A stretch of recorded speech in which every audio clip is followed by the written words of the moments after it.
நான் ஒரு புத்தகத்துல தான் படிச்சேன், ஐன்ஸ்டீன் வாழ்க்கையில நடந்த ஒரு சம்பவமா படிச்சேன். அது உண்மையா என்னன்னு தெரியல, ஆனா ரொம்ப சுவையா இருந்தது, அதனால உங்ககிட்ட பகிர்ந்துக்கிறேன். ஐன்ஸ்டீன் அவர்கள் அந்த சார்பு கோட்பாடு தத்துவத்தை கண்டுபிடிச்ச உடனே திடீர்னு அப்படியே ரொம்ப பிரபலமாயிடுறார். அவரை ஒவ்வொரு ஊர்லயும் அவரை பேச கூப்பிடுறாங்க, சொற்பொழிவுக்காக, அதை பத்தி விளக்கம் கேட்பதற்காக ஒவ்வொரு ஊர்லயும் பேச கூப்பிடுறாங்க. ஒவ்வொரு நாளும் ஒவ்வொரு ஊர்ல போய் பேசி அவருக்கே போர் அடிச்சிருது, சொன்னதையே திரும்ப திரும்ப சொல்றோமே அப்படின்னு வெறுத்துருது. அன்னைக்கு அதே மாதிரி ஒரு ஊருக்கு போகும்போது டிரைவர்கிட்ட சொல்றாரு, சொன்னதையே திரும்ப திரும்ப சொல்லி எனக்கே எரிச்சலா இருக்கு, ஏன்டா பேச போறோன்னு இருக்கு, செம போர் அப்படின்னாரு. இப்ப டிரைவர் சொன்னார், ஆமாங்க, நானே 10-15 நிகழ்ச்சி உங்க கூட தொடர்ந்து வந்தேன்னா நீங்க என்ன பேசுவீங்கிறது எனக்கே மனப்பாடம் ஆயிருச்சு, அப்ப உங்களுக்கு எவ்வளவு எரிச்சலா இருக்கும். இவர் கேட்டார், நான் பேசுறது உங்களுக்கு மனப்பாடம் ஆயிருச்சு? ஆமா, அப்படியே சொல்வேன், நீங்க வணக்கத்துல இருந்து நன்றி வரைக்கும் என்ன சொல்றீங்களோ அப்படியே சொல்வேன். இவர் அசந்துட்டார். சரி, ஒண்ணு செய், எனக்கு ரொம்ப போர் அடிக்குது, நான் உனக்கு பதிலா டிரைவரா இன்னைக்கு இருக்கிறேன், எனக்கு பதிலா நீ ஐன்ஸ்டீனா இருந்துக்கோ, அந்த மக்களுக்கு என்னைய தெரியாது, என் புகைப்படத்தை கூட அவங்க பார்த்தது இல்ல, நீ போய் பேசு அப்படின்ட்டார். சரின்னு ஐன்ஸ்டீனுடைய டிரைவர் ஐன்ஸ்டீன் மாதிரி வந்து பேசுறார். இவரு பின் வரிசையில உட்காந்து கேட்டுட்டு இருக்கிறார்.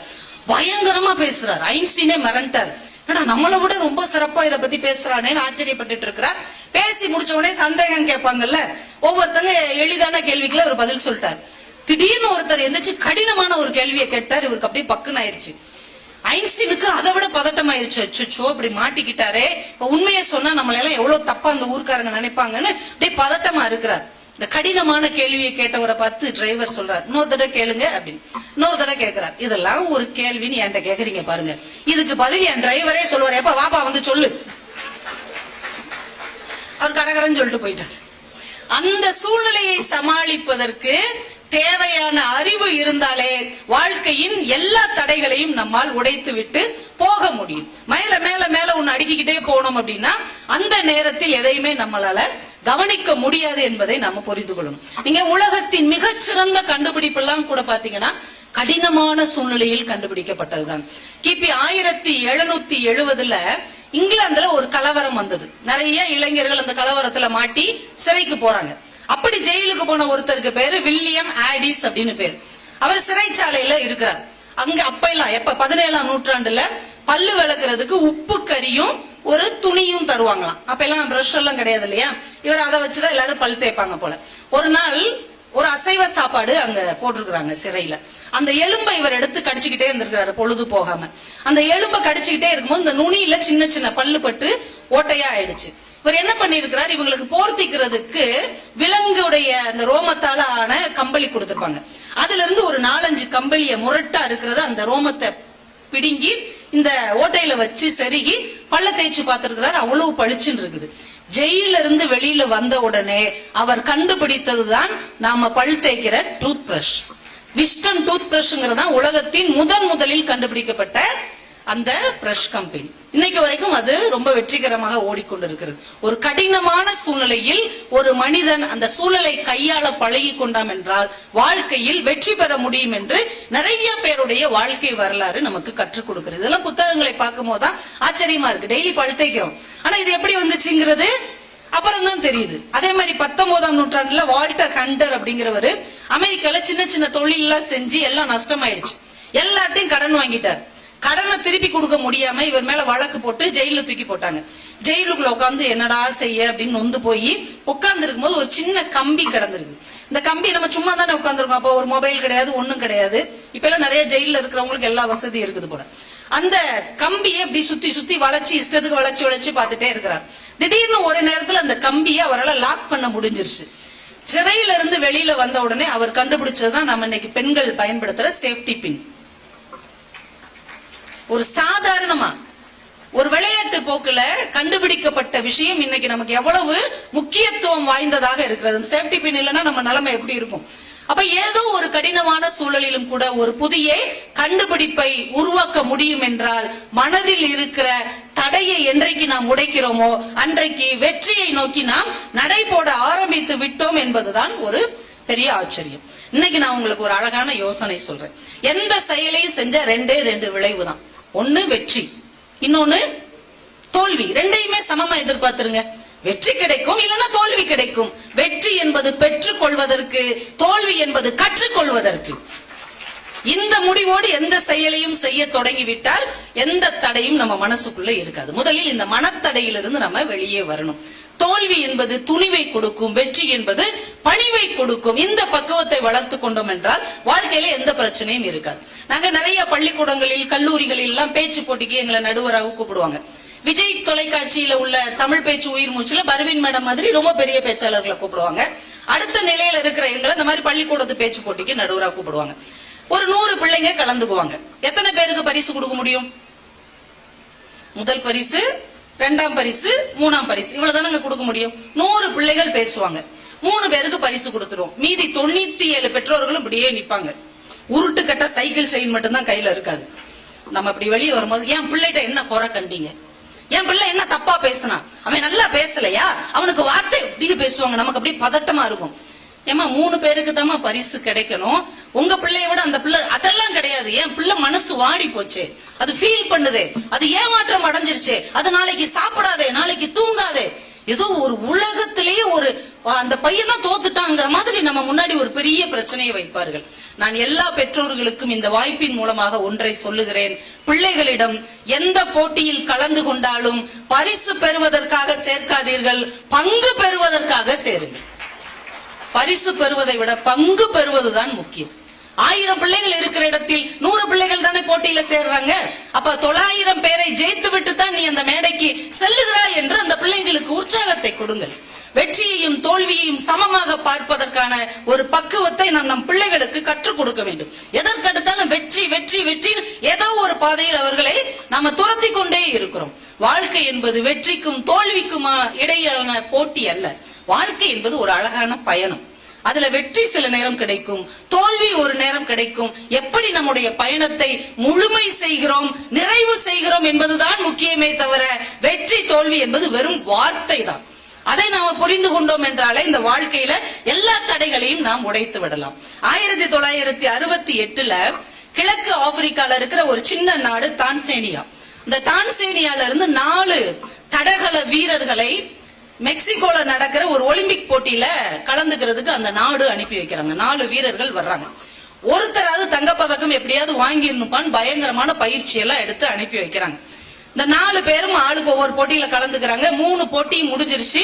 வெண்கல பதக்கம் கூட கிடைக்கல, வெள்ளி பதக்கம் கூட கிடைக்கல. கடைசியா ஒரே ஒருத்தர் இருக்கிறார், ஒரு வீரர். உன்னையதான் நம்பி நம்ம நாடே இருக்குது, எப்படியாவது நீ ஜெயிச்சிரு அப்படின்னு அவருக்கு ஒரு ஊக்கத்தை கொடுத்து மற்ற வீரர்கள் அனுப்பி வைக்கிறாங்க. அவருக்கு பேரு ஜான் ஸ்டீபன் அக்வாரி. அவரு கடினமான சவால் நிறைந்த ஒரு மாரத்தான் ஓட்டத்தை அவர் ஓட வேண்டும். கிட்டத்தட்ட 42 கிலோமீட்டர் அவர் ஓடணும்.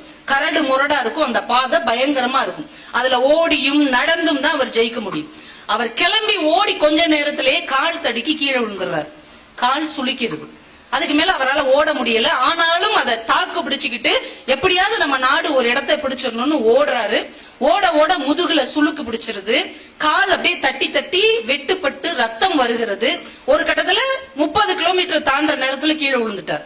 கீழே விழுந்த உடனே நடுவர்கள் எல்லாம் சொல்றாங்க, நீங்க போட்டியில இருந்து விலகிக்கோங்க, இனிமே உங்களால நடக்கவே முடியாது, நீங்க விலகிக்கோங்க, உங்களுக்கு முதலுதவி கொடுத்துடுறோம்.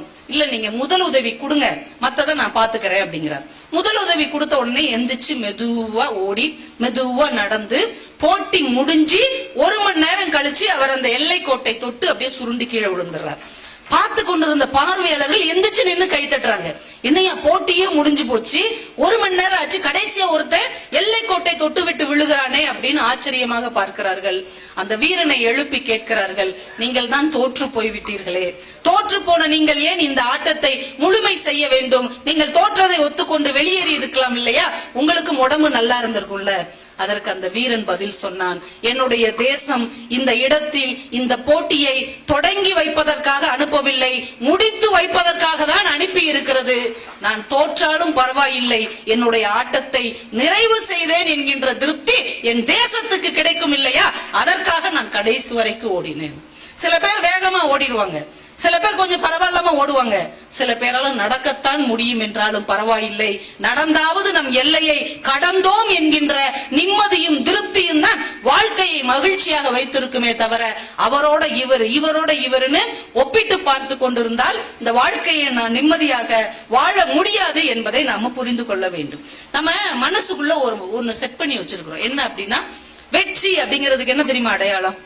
நம்ம எவ்வளவு பணம் சம்பாதிச்சிருக்கிறோம். இன்னைக்கு எல்லாருமே வெற்றி பெற்றவன் அப்படின்னா பணம் சம்பாதிச்சிருக்கிறவன் தான் வெற்றி பெற்றவன். அப்படித்தானங்க நம்ம ஒரு எல்லை கோடு வகுத்து இருக்கிறோம். உண்மையிலேயே அதுதான் வெற்றியா? பணம் சம்பாதிப்பதுதான் வெற்றியா? நீங்க சொல்லுங்க. பணம் சம்பாதிப்பதுதான் வெற்றியா? ஒருத்தர் நடந்து போறாரு, ஒரு மஞ்ச பைக்குள்ள 1 லட்சம் ரூபாய் பணம் கிடக்குது, அப்ப அவர் வெற்றி பெற்றவரா? ஒருத்தர் கேரளா போகும்போது ஒரு லாட்டரி சீட்டு வாங்கிட்டு வர்றாரு, 1 கோடி ரூபாய் பணம் விழுந்துருது, அப்ப அவர் வெற்றியாளரா? அவர் சாதனை படைத்தவரா? பணம் சம்பாதிப்பது அல்ல வெற்றி. எல்லா பணத்தையும் தொலைத்தாலும் மீண்டும் சம்பாதிக்க முடியும் என்கின்ற தன்னம்பிக்கை தான் வெற்றி. இதைத்தான் பிள்ளைகள்கிட்ட சொல்லணும்.